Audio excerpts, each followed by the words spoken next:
Our relationship with China continued to dominate the headlines, especially after one of our senior national security mandarins made remarks to coincide with Anzac Day, which incensed and increasingly belligerent and thin-skinned Beijing.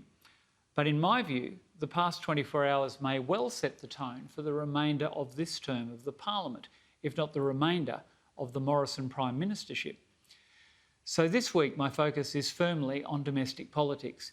Speaking at a dinner for the United Israel Appeal, the Prime Minister made some pertinent remarks about individual human dignity. He repudiated identity politics as an anathema to the broad Judeo-Christian foundations of our nation and the broader Western project, invoking the words of the late Rabbi Lord Jonathan Sacks, an eminent public intellectual. At the heart of our Judeo-Christian heritage are two words: human dignity. Everything else flows from this.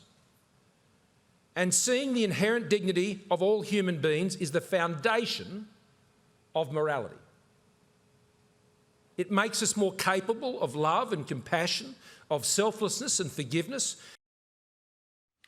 Last night was clearly a clarion call to arms in the culture wars.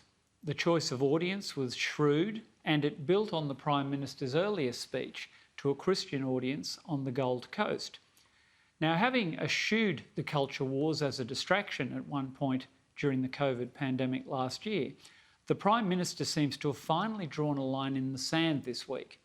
The contemptible attacks on his wife Jenny by Magda Szubanski, who also gratuitously insulted Christians generally, and Senator Amanda Stoker in particular, coupled with the announcement by the Queensland National Party MP George Christensen that he was not seeking re-election because he felt that politics no longer offered a useful way of promoting conservative causes, may have finally galvanised the Prime Minister into taking a stand.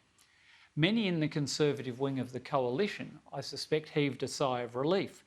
They have been frustrated at the pragmatism of this government, both the PM and Treasurer included in that, on a number of important issues to the coalition base. And while containment of COVID has been important and occupied a lot of the government's intellectual bandwidth, there are some who feel issues like freedom of religion and the culture wars simply won't go away, and the left have become emboldened